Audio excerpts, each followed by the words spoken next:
আব্দুল্লাহ আব্দুল্লাহ বিন আব্দুর রাজ্জাক। জি সাগর ভাই, অনেকক্ষণ যাবত আমরা আলোচনা শুনলাম।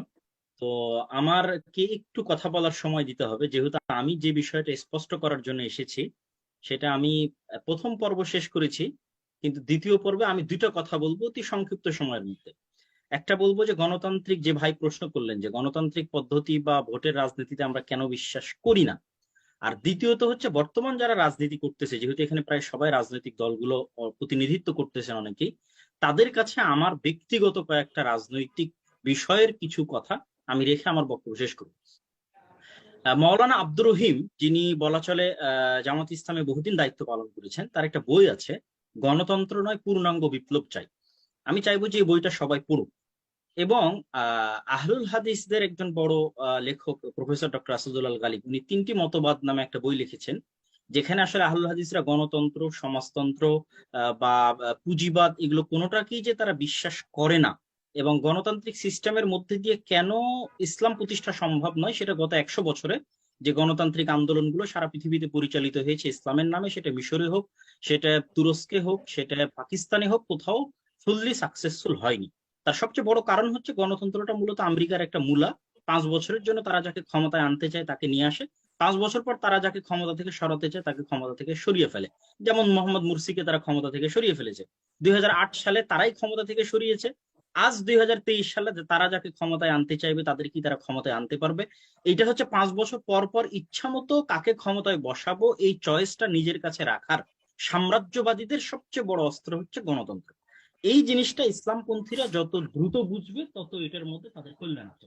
আচ্ছা, আর একটা কারণে আমাদের দেশে গণতন্ত্র সাকসেসফুল হয় না, তার কারণ হচ্ছে আমাদের দেশের প্রতিষ্ঠানগুলো দুর্বল।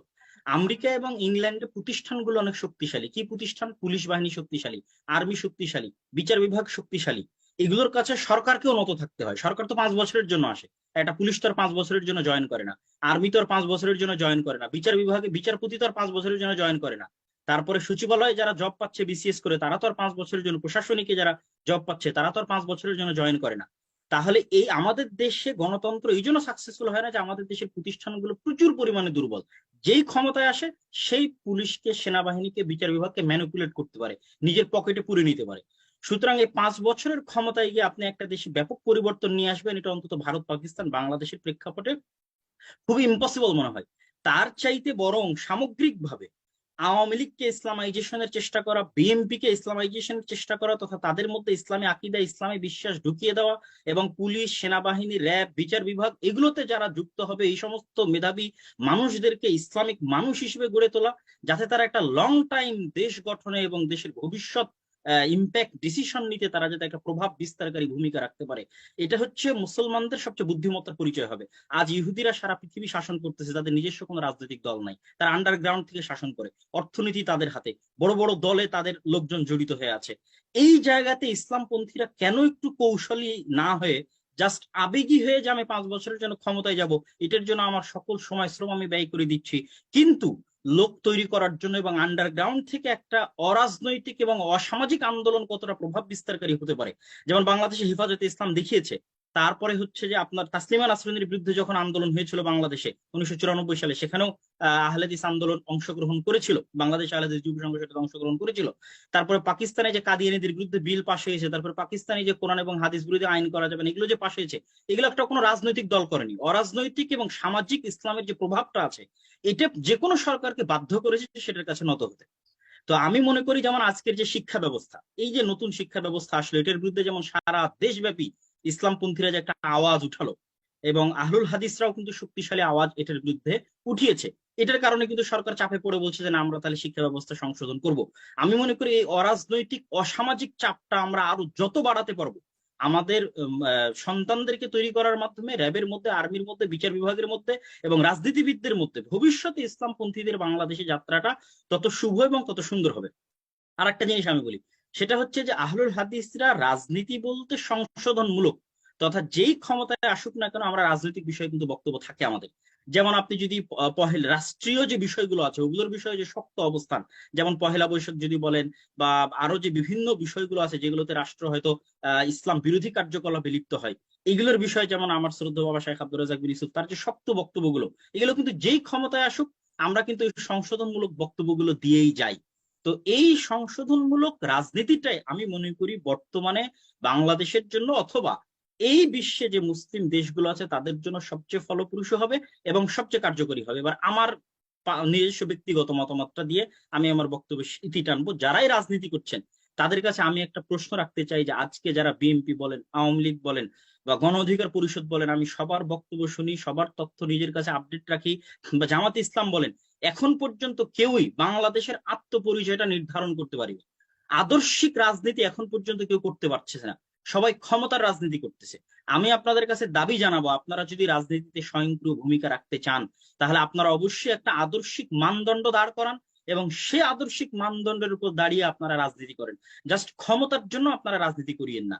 আর সে আদর্শিক মানদণ্ডের ক্ষেত্রে আমার একটা বড় দাবি থাকবে এই দেশের সকল রাজনৈতিক দলের কাছে, সেইটা হচ্ছে যে আমরা ৭১-এ পাকিস্তান থেকে যে স্বাধীন হয়েছি সেটার স্বীকৃতি আমাদের দেশে আছে, কিন্তু আমরা যে ১৫০-২০০ বছর যাবৎ ব্রিটিশদের বিরুদ্ধে জিহাদ করলাম, ব্রিটিশদের বিরুদ্ধে আন্দোলন করলাম, কংগ্রেস মুসলিম লীগ করার মাধ্যমে ব্রিটিশদেরকে এই দেশ থেকে খেদালাম, কৃষক প্রজাপার্টি করার মাধ্যমে ব্রিটিশদের কাছ থেকে জমিদারি আইন বিলুপ্ত করে আদায় করলাম, শেরে বাংলা একে ফজলুল হকের যখন অবিভক্ত বাংলার যখন তিনি প্রধানমন্ত্রী ছিলেন সেই সময় তিনি সে আইনটা পাশ করেছিলেন, এগুলো যে আমরা আনলাম, এগুলোর স্বীকৃতিটা কোথায়?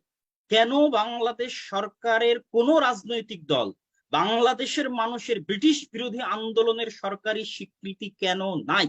ব্রিটিশদেরকে যে আমরা খেদালাম সেটার সরকারি স্বীকৃতিটা কোথায়?